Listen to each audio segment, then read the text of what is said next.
Let us now turn to our third core session for KMF, Growth and Development.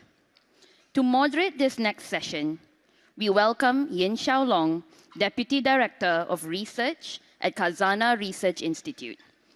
Our panelists are, once again, Professor Joseph Stiglitz, Nobel Laureate and Professor at Columbia University, joined by Dr. Nelson Barbosa, Director of Planning and Project Structuring at the Brazilian Development Bank, and Dr. Tricia Yeoh, Associate Professor of Practice, School of Politics and International Relations at the University of Nottingham, Malaysia.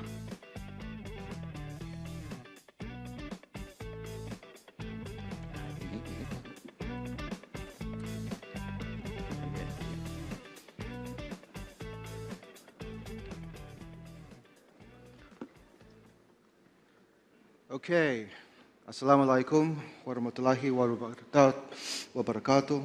Menghadap Duli Yang Maha Mulia Paduka Seri Sultan Perak Darul Rizwan Sultan Nazrin Muizzuddin Shah Ibni Almarhum Sultan Azlan Muhyiddin Shah Al-Maghfurlah. Ampun Tuanku, Seri Beribu Ampun.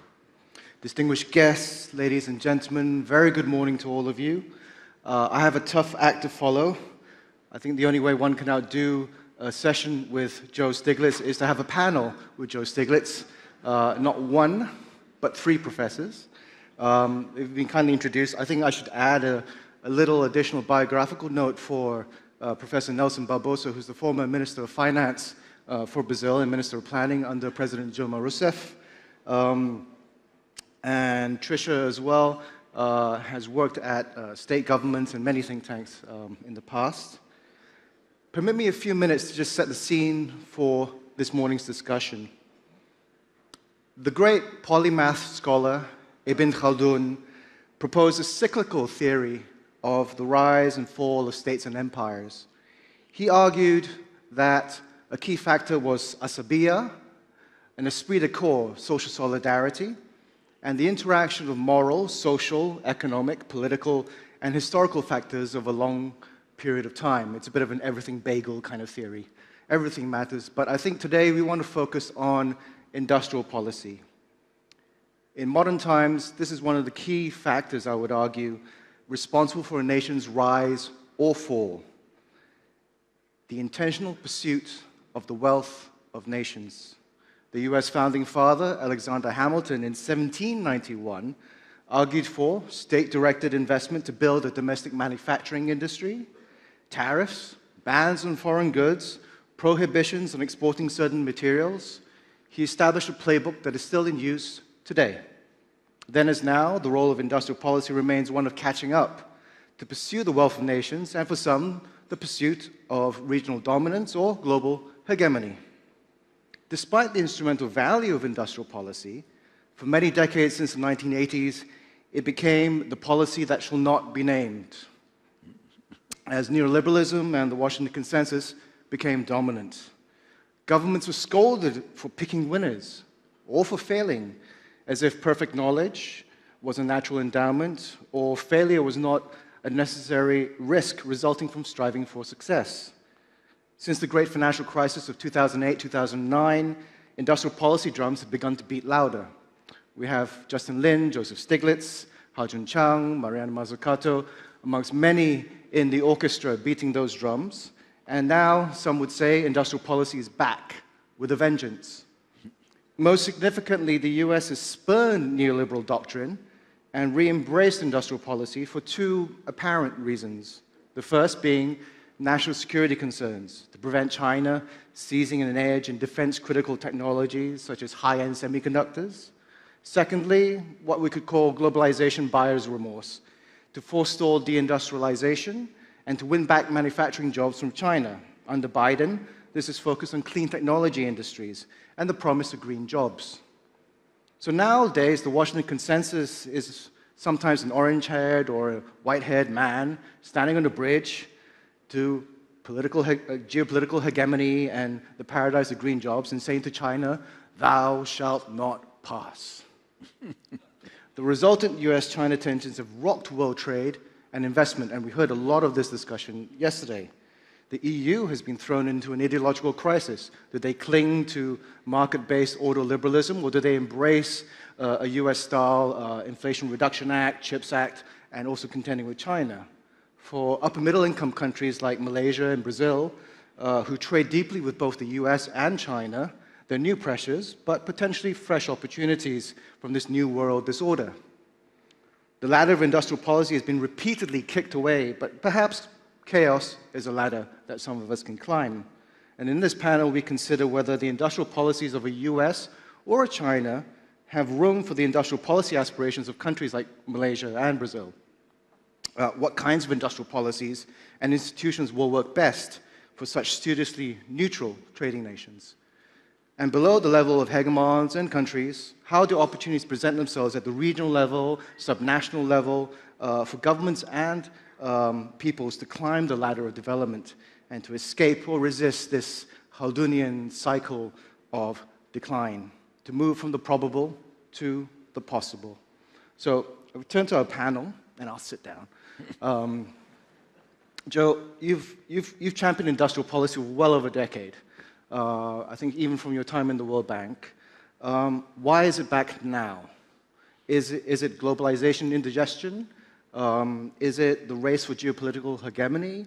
Or does China's scapegoating actually obscure more fundamental issues in US inequality? Yeah, I think the reason that it is really back has more to do with this global competition, the success of China. And you might say there are two lessons from the success of China. That industrial policy actually worked. That China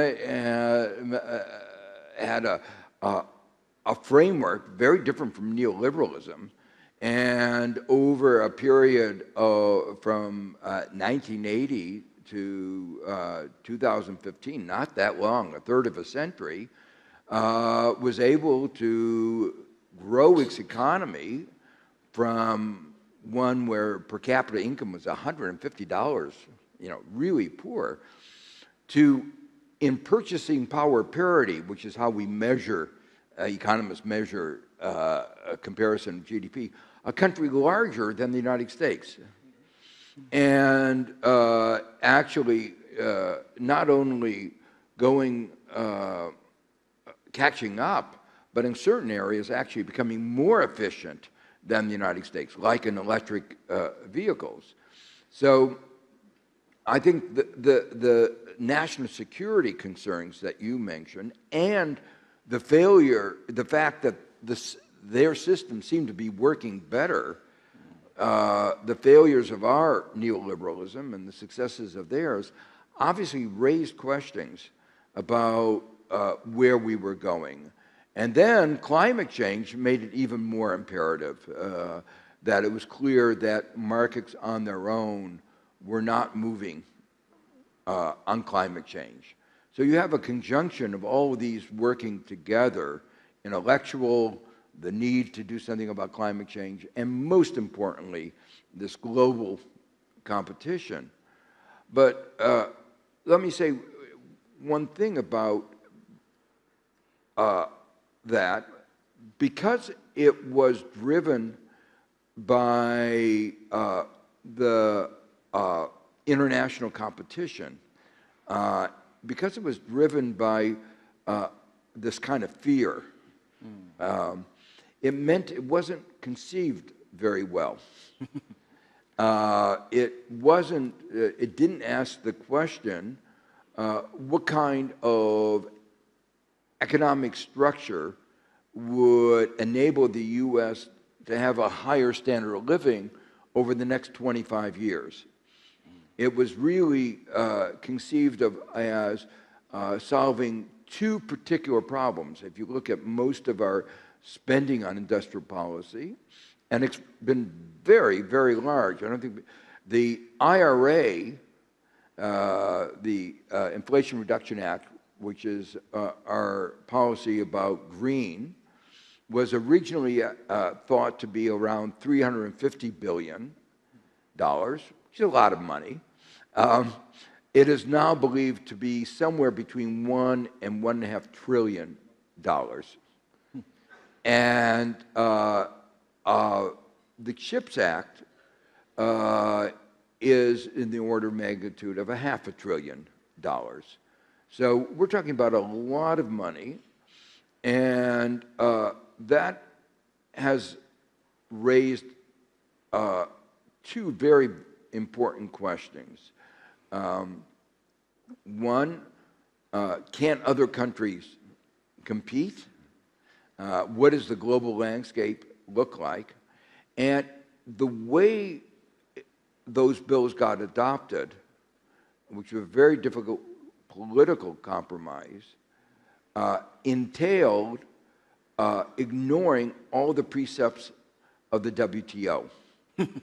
So the WTO is dead, in spite of the fact that we believe in rules-based global system. We ignored it totally. And that raises, obviously, a very big question, both of those, for other countries. Okay, I think that's a great segue to turn to the Brazilian perspective.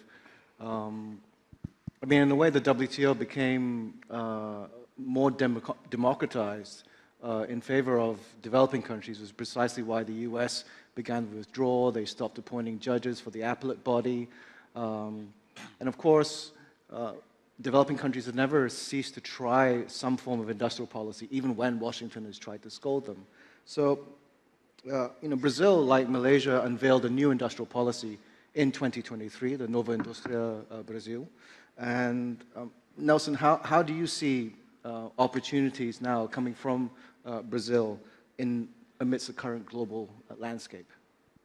Well, first of all, I would like to thank Khazanah for the invitation to be here. It's a very interesting conference, and I'm very happy to share the Brazilian experience and information with the audience.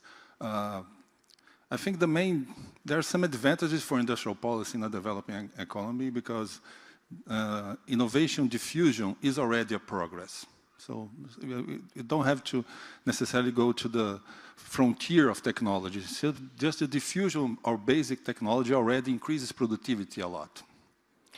The other advantage that is well documented in the literature is that you can leapfrog because you don't have so much sunk costs in some technologies, so you can leapfrog very, very quickly. But there are also many disadvantages. And the main one that we face is that we have much more limited resources than rich countries. Just to put in perspective, Joe said that the US is putting $1.5 trillion. The new industrial policy in Brazil amounts to $300 billion, spread over 4 years. And most of it is not direct subsidies. Most of it are credit lines with concessional rates. So this is one of the hurdles. The other is that in a democratic society, and especially in a very unequal society like Brazil, it's not sufficient to define an industrial policy that will make productivity grow, say, in 5 to 10 years. We have elections every 4 years. As your minister said yesterday, it's important to be a statesman and also a politician. And that boils down to making industrial policy give some clear results in the short run. And this is something that appeared clearly in the Brazilian political debate. The new industrial policy has this name new, not only because of new technologies and the new phase of the global economy, but because the old Brazilian industrial policy was perceived by the majority of the Brazilian population as geared towards large corporations and that to concentrate income. So one of the demands there upon the Brazilian government right now is actually to make industrial policy work for the people, creating good jobs, but also improving living standards in a clear way. And the current initiative is organized around 6 areas, and each one of them has a technological objectives, but also a social one. So the 6 areas are the following. We have a focus on the agro-industrial production, not only to boost Brazilian exports. Brazil is one of the largest exports of food in the world, but also to food security, to reduce the volatility of the price of food. The second area is energy transition, because the climate crisis is here to stay. It already appears a lot in Brazil with frequent floods and frequent droughts. And this is affecting mostly the poor people, and we have to invest more on renewable sources of energy and creating jobs into that. The third area is the health sector, because the pandemic showed that it's very important to have a domestic capacity to develop and produce vaccines. And in this peculiar case of Brazil, Brazil, I think, is the only country with a population larger than 100 million, well, our population is 213, that has a national public health system. So that creates a lot of demand for pharmaceutical products, for medical services that can be used to develop the health sector. The third area is infrastructure, but mostly focused on social infrastructure, urban development, child care, education, so that you can boost productivity and at the same time improve the living standards of most of the population.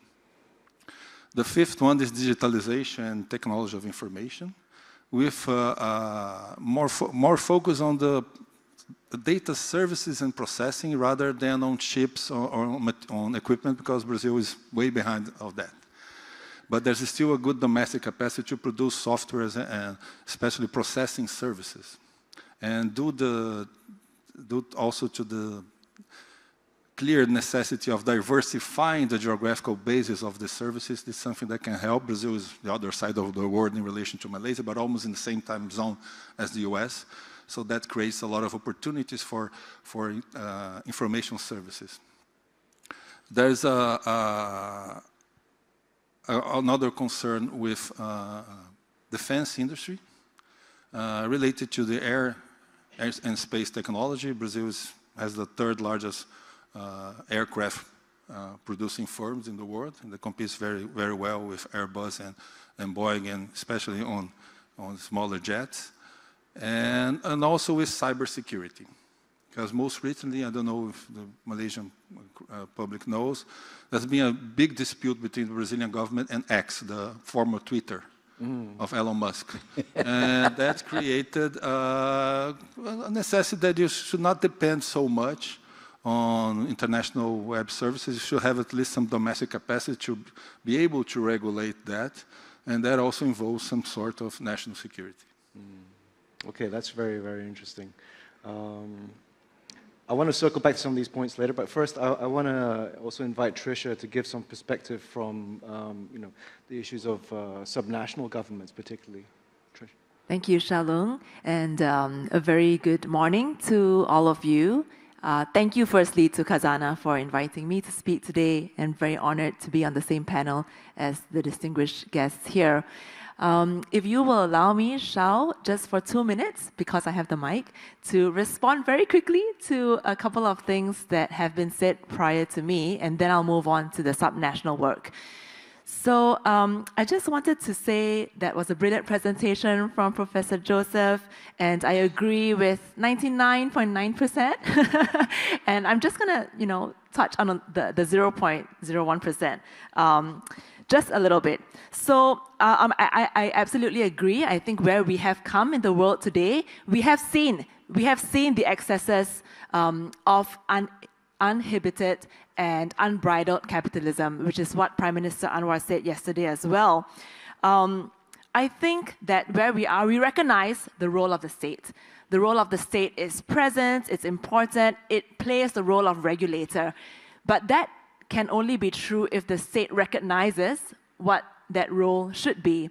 So I think there's a consensus that we know, as Prime Minister said yesterday, the business of government is not to be in business. Sometimes governments misunderstand that role, and I do think that there is something to be said about how excessive regulation can also be unproductive.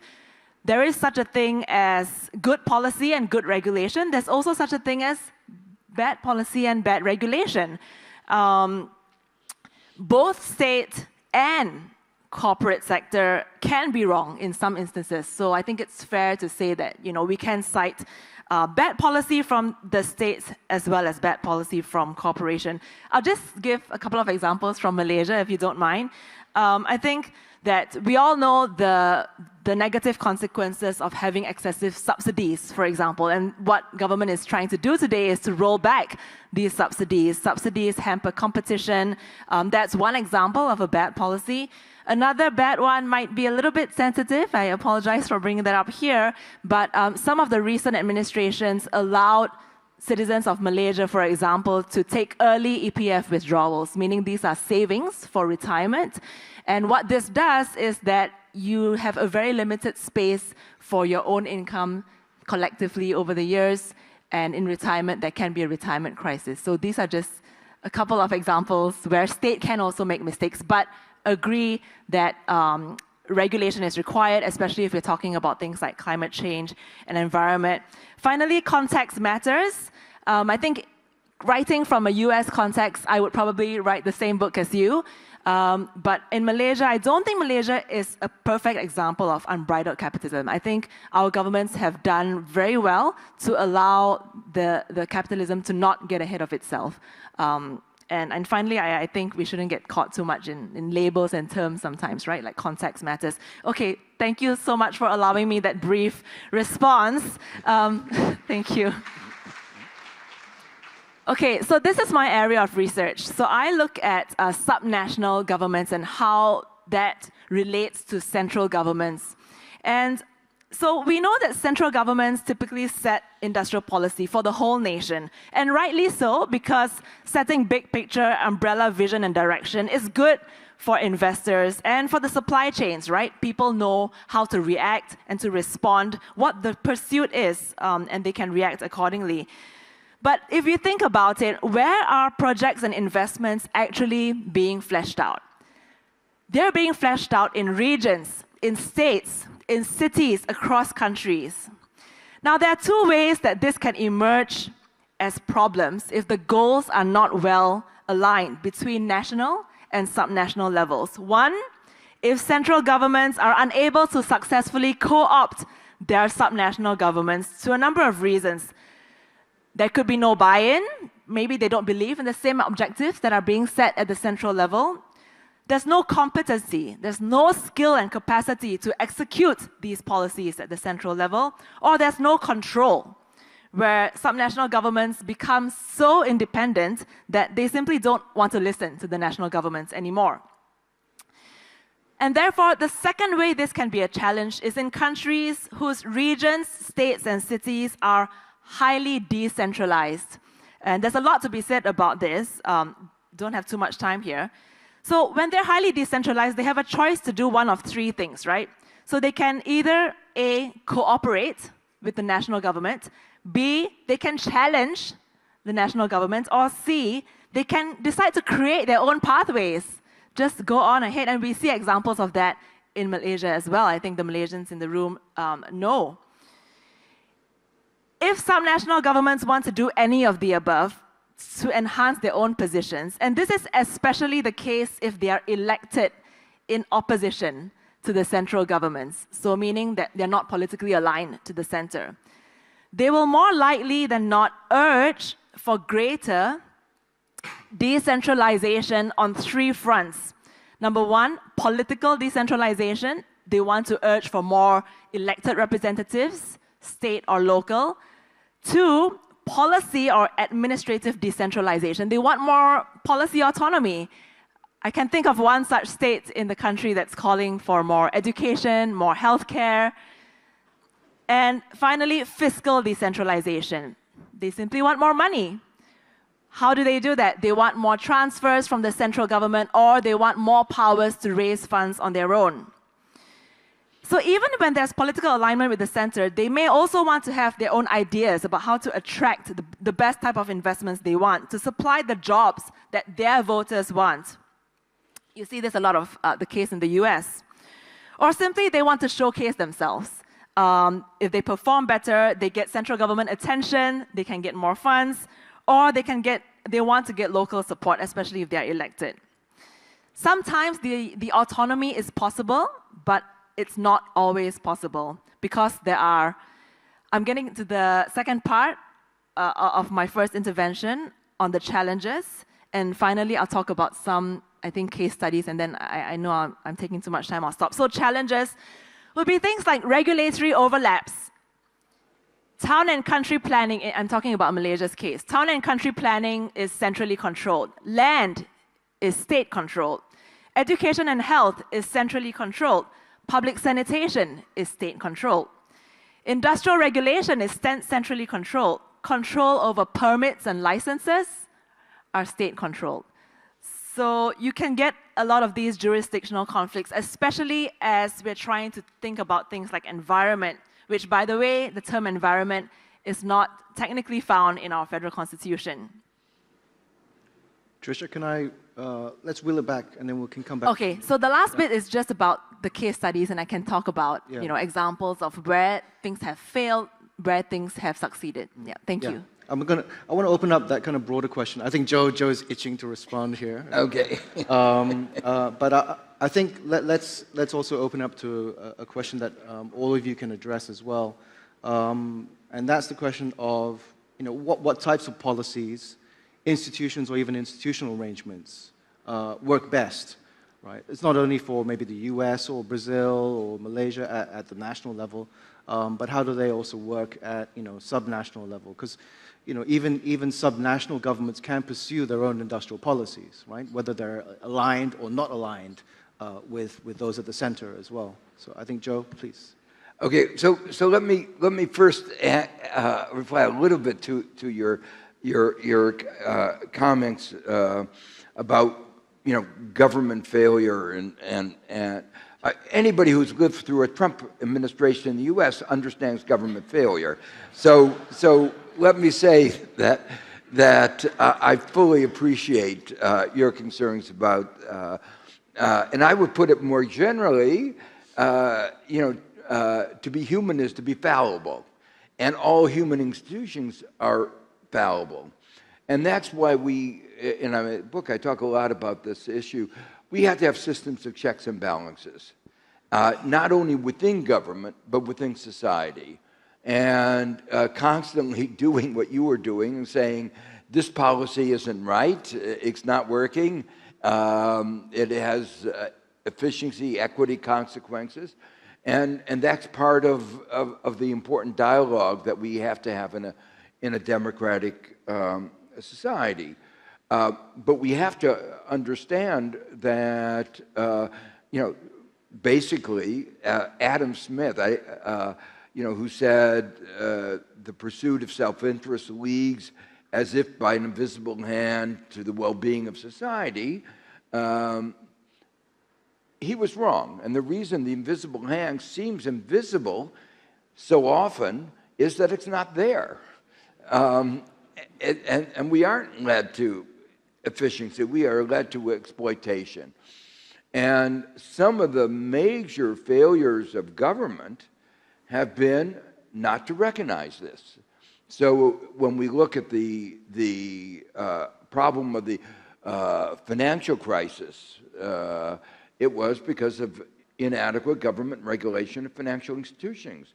Look at even in the details of the 1997 East Asia crisis, it was a problem of government not to regulate a mismatch between the borrowing in one currency and the revenues in another currency. So these are complex matters, and we're going to have failures in both the private sector, systematic, and in the public sector. We try to understand the systematic nature of those and do what we can to create a better society and have checks and balances, recognizing that there's going to be all those failures. The one other point at the local level, the real problem there, is that we can get a race to the bottom. That we have both, you might call trade and investment creation and diversion. And sometimes local areas try to get more business for themselves by stealing it from others, by tax competition, which is the race to the bottom, rather than creating a more educated labor force, better infrastructure, which is a race to the top. And I think part of the structure of at the higher levels, both a global level regulating national competition, regulating subnational competition, is to try to devise rules that stop the destructive competition, the race to the bottom, and try to restructure that kind of competition to a race to the top. And that was the objective of the global minimum tax, corporate minimum tax, was to stop the race to the bottom that was going on globally. And countries have to think about that as well. I did want to say, in answer more directly to your question, one of the advantages that some countries have in the emerging markets, like Brazil and Malaysia, is that they've created better institutions for managing some of these industrial policies. So the World Bank is basically a recognition that markets are not going to solve the problem of development, that you need to have a public institution to promote development. The bank that Nelson is associated with, the BNDES, is actually bigger than the World Bank and has done some very successful development projects, like the Embraer airplane was basically a creature of the BNDES. It's not been perfect, but it's been actually a very, I think, very impressive institution. And the S in their name at the end, Brazil National Development, Economic Development, and Social. And they, as a development bank, now it has recognized the importance of the social component of development. So I just want to highlight that's an example of an institutional arrangement. The United States is coming around to it, but we have a lot to learn from Brazil and from other countries. We've created in New York State a green development bank to make loans to help promote green development. And in the IRA, there's a provision for the creation of a development bank, but it's coming along very slowly. Thanks, Joe. I mean, before I turn to Nelson, I think it's also good to point out that in terms of Malaysia's new industrial policy as well, out of the 4 missions, the 4th mission, like Brazil, is very much focused on social objectives, including climate security, a more inclusive economic development, which has been a hallmark of Malaysian development here. But I think the way that Nelson described it earlier, this explicit pairing, horizontal pairing across sectoral focuses in Brazil, I think that's very interesting. And maybe you can share more about the work of the bank as well. Yeah, I'm going to do that. But just going back to the question about national development policies or regional development policy, I think industrial policy has to be coordinated. Even a large country like Brazil has 27 states. I think it has to be led by the federal government. That doesn't mean that you cannot have regional policies here and there, but the main instruments are national, and they have to be coordinated. We see that now in the US, and we see that in Europe, with Mario Draghi claiming for an European industrial policy, because each country doing by itself is going to actually create a competitive race maybe to the bottom. And we have those experiences in Brazil, and one of the main industrial initiatives that we have now is a major tax reform that's going to actually limit the capacity of the states to wage a tax war against each other. So to have a more rational tax policy on a national basis. In terms of success cases or what we can learn from the Brazilian experience, I will go back to the title of this conference, The Pursuit of Potatoes, to try to give you some potatoes that we found in Brazil. And if you go back to the 1970s, and I say this to show the importance of industrial policy, even when it seems to fail, because if you give enough time, some things will grow again and will become successful. In the 1970s, after the oil shocks, the Brazilian at that time was ruled by the military, and Brazil at that time imported 70% of all the oil that it consumed. And it was decided to make a major effort to have more energy independence. So they started to look for oil inland and on the shore. The oil discoveries in the Brazilian continental shelf happened only 10 years after that, in 1984, 86. And continued to drill, continued to research. And in the 2000s, we discovered a major reserve of oil in the Brazilian continental shelf.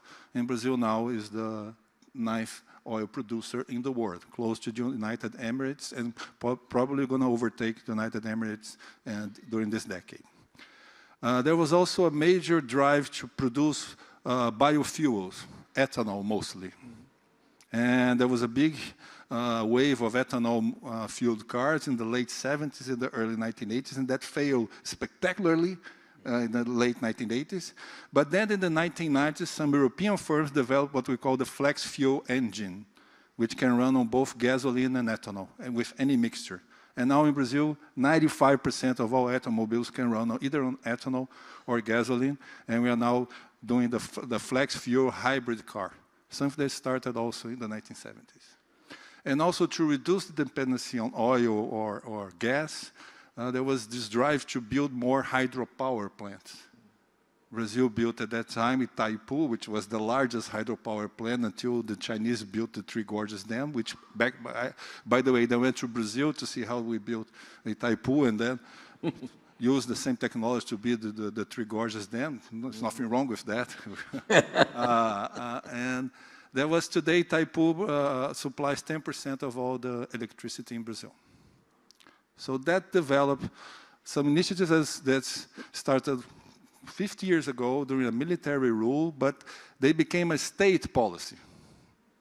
And what are the commonalities that you have with that? And since Joe mentioned Embraer and BNDES, thanks for the praise. BNDES is a 72-year-old institution.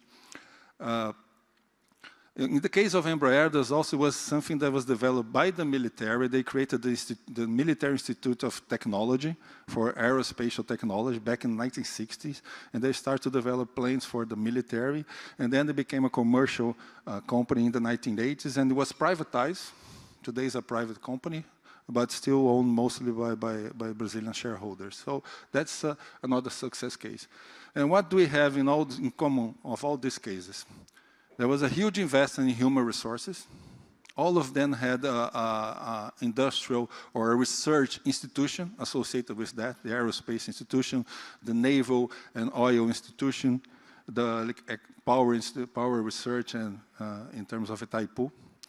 All of them invested a lot in R&D.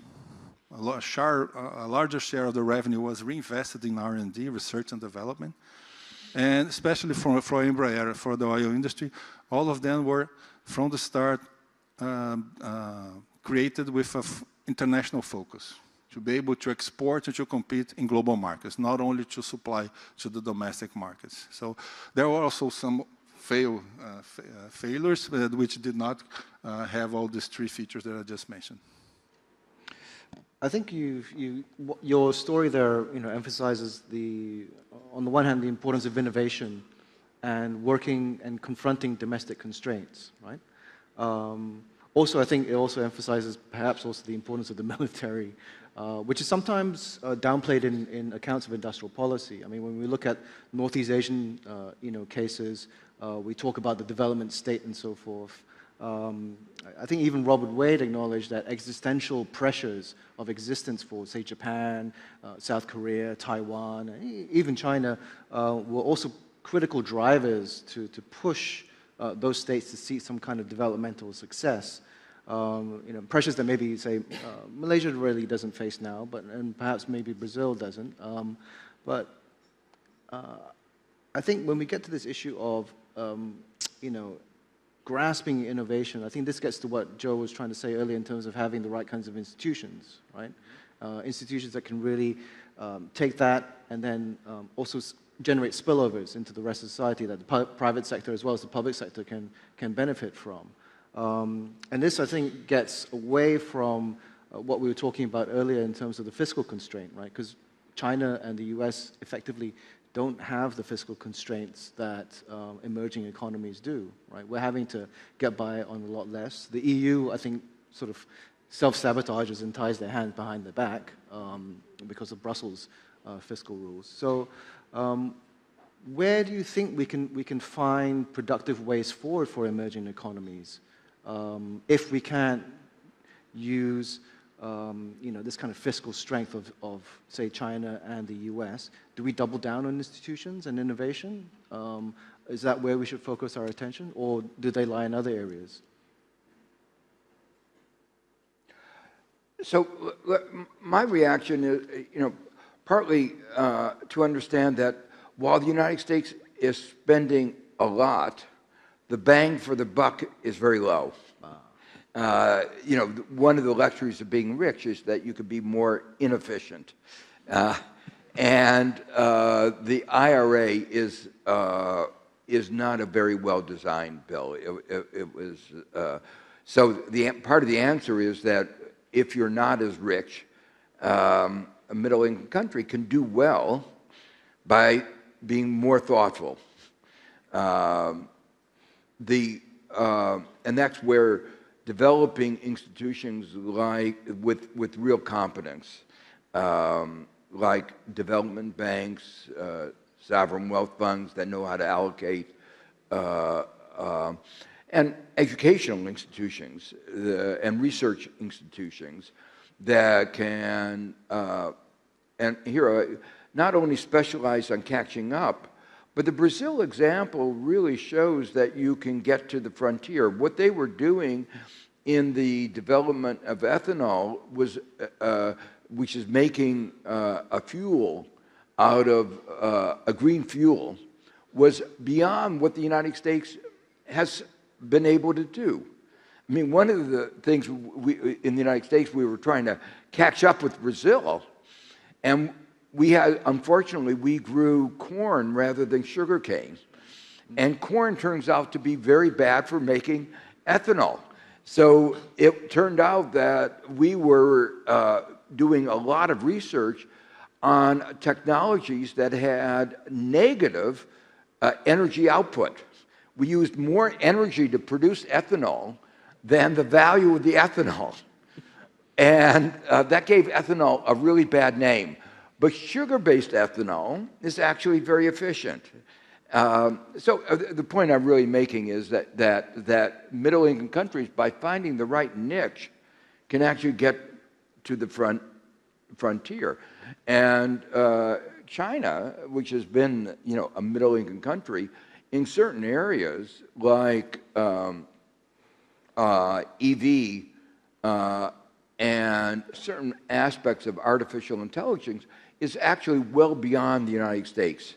And this is, we were talking about what was driving what was going on in the United States. The United States is not very happy about that. And a lot of our policies are you might say, trying to figure out what to do about the fact that China, in certain areas of technology, is well beyond us, and probably we won't be able to catch up very easily. So I think one of the things that some emerging markets may think about is finding the niches where you might actually go beyond where the advanced countries are, but certainly catching up and using your cost advantages to be able to, cost advantages, cheaper labor, to actually be more competitive than the advanced countries.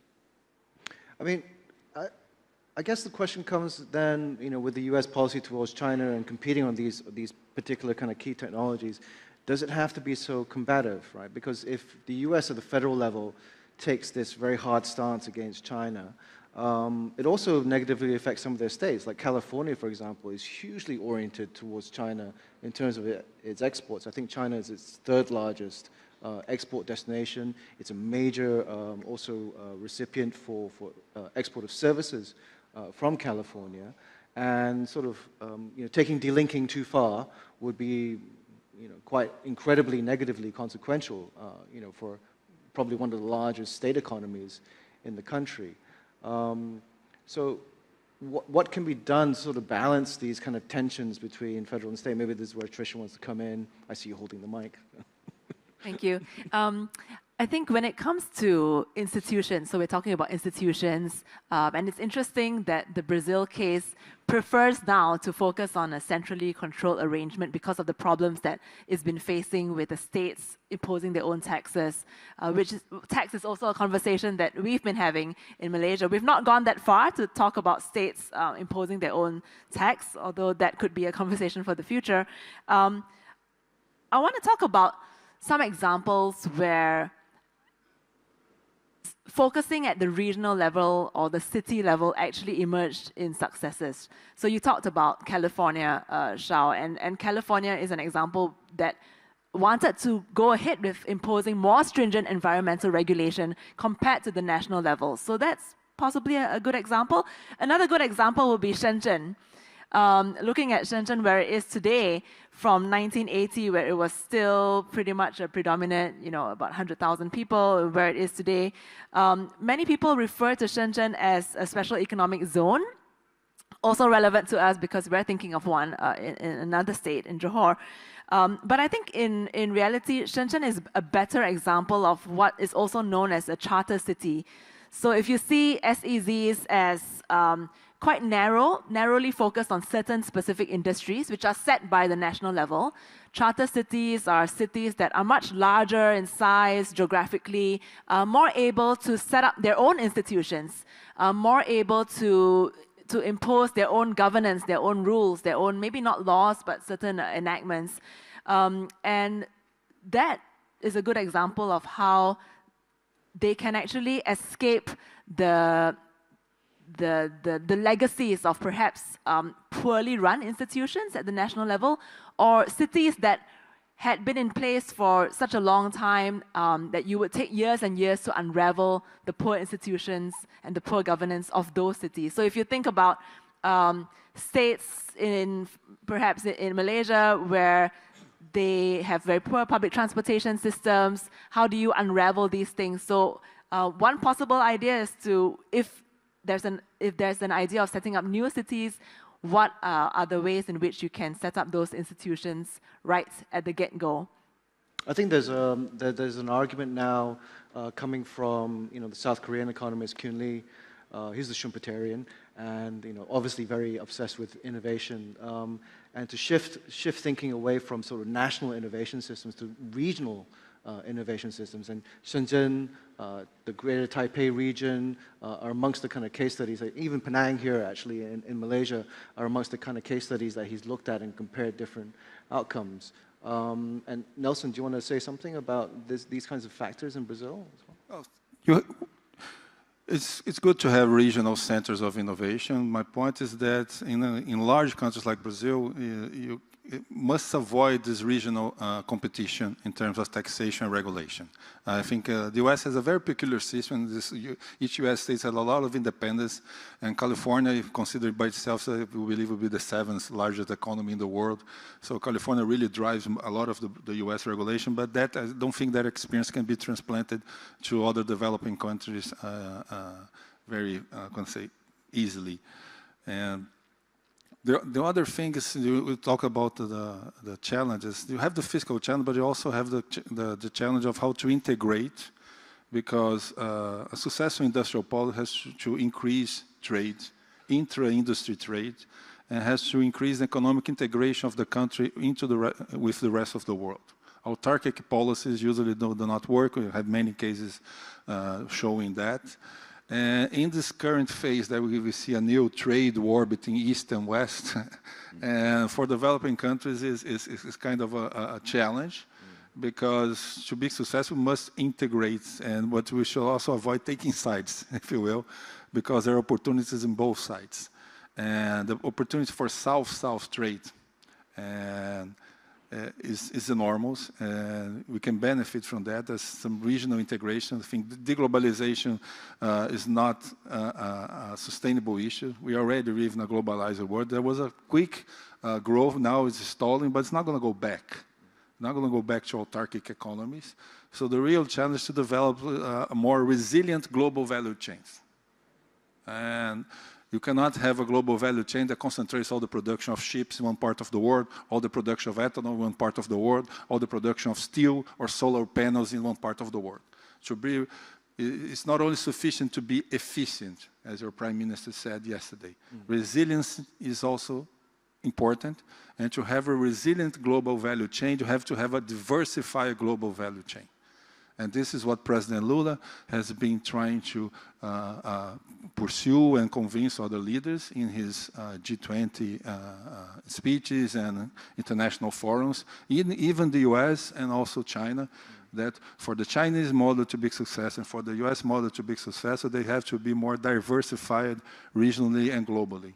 And I think that's the challenge because it's something new. Because you're going to have to sacrifice a little bit of efficiency to have more resiliency and to have more social inclusion. And that's mostly a political matter. That's it's not for economists of engineers and for the politicians to lead us into that direction. Can I make two comments?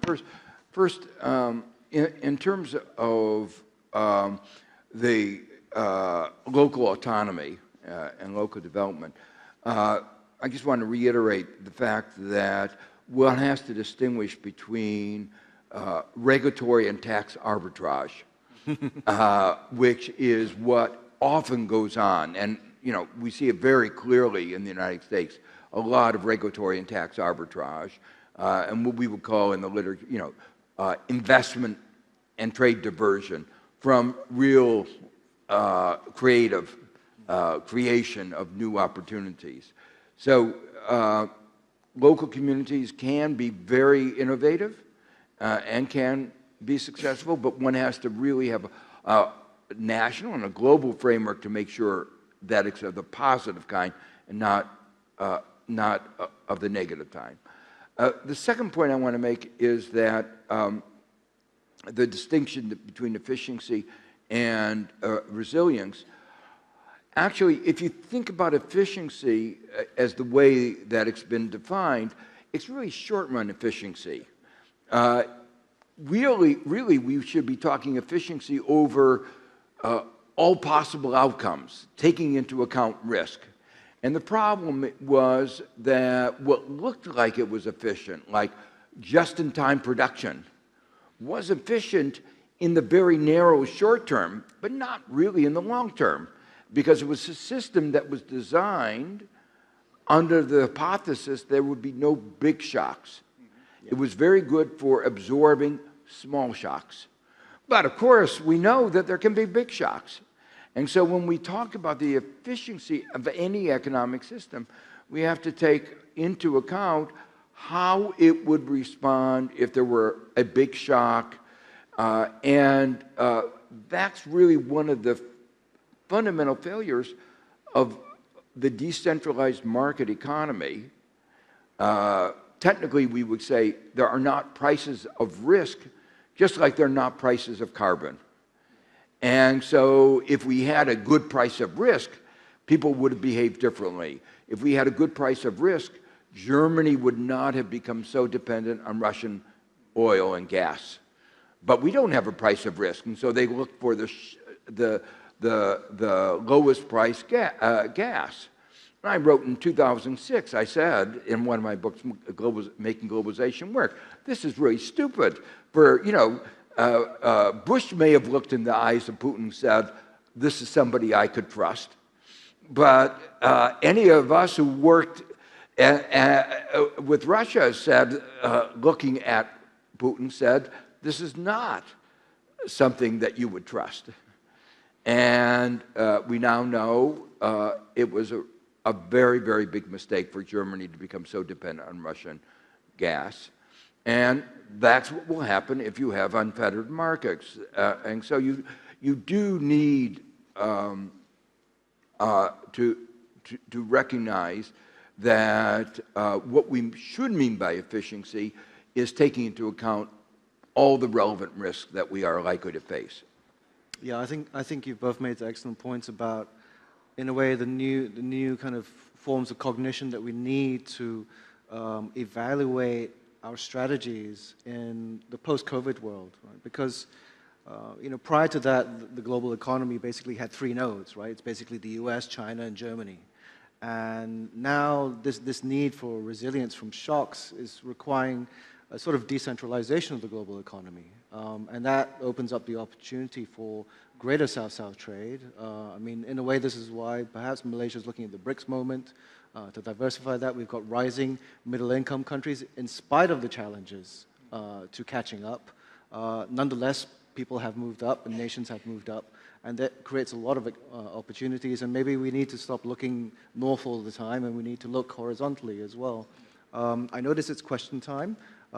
If people want to wave their hands very clearly to counteract the bright stage lights, I can try and identify for questions.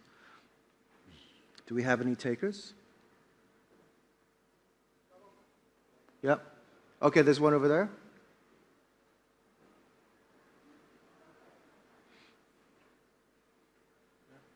Ah, there. Okay, I see a hand. Number 4. Hi, my name is Rizal. I'm an ex-Khazanah staff. There's a lot of talk about coordination and policy here. But at the end of the day, if you look at the national equilibrium, doesn't it mean that each agent will maximize its own value? Could you want to expand on that, I think? Just a little bit. So coordination, if you look at the game theory, right? Everybody coordinates and they play together, they are better off. But the way the industrial policy is now with all the tariffs and the import restrictions, looks like people are going to maximize their own value at the risk of the overall value. Can I start because Joe is the authority on this? So yes, people will maximize their utility or objective functions subject to constraints. So the constraints can drive the results. So if you have good constraints, you can obtain good results. People respond to incentives, but incentives are also regulated. They are also formed by whatever is the social preference, or as Joe was saying, what are the collective values and the collective actions that are decided by the society where the agents live. So let me give a little bit more technical answer, which is basically the Nash equilibrium, and that's where each maximizes its own well-being, profits, given what others do, and they all.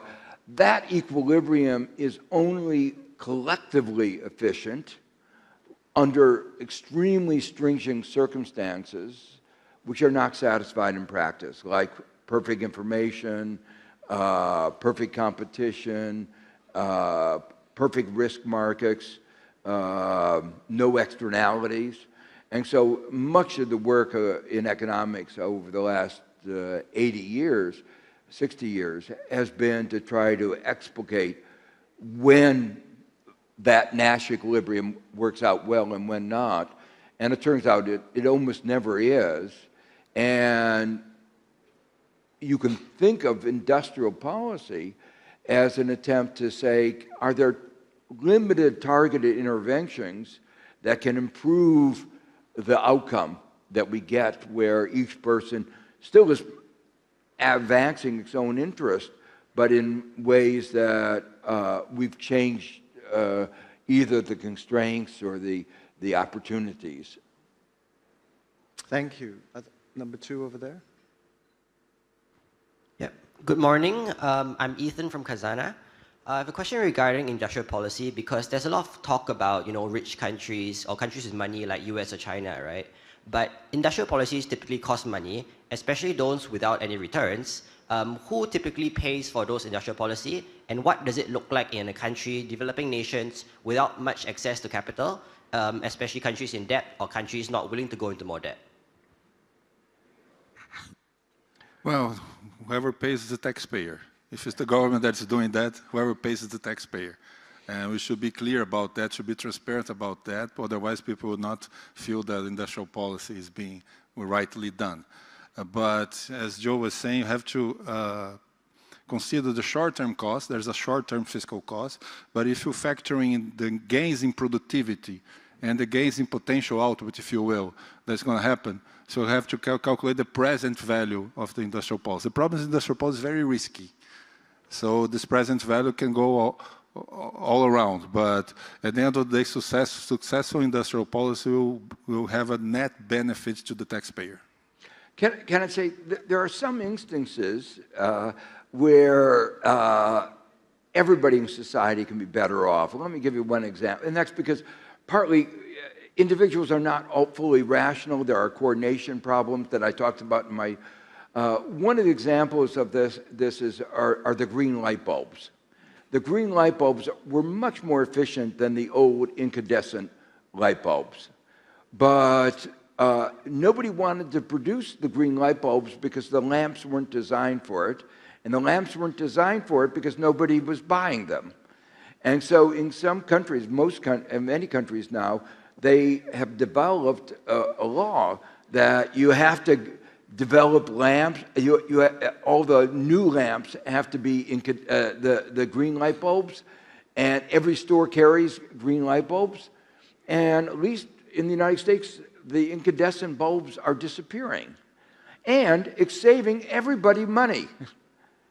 So it actually is putting more money in everybody's pockets, and it's better for the environment.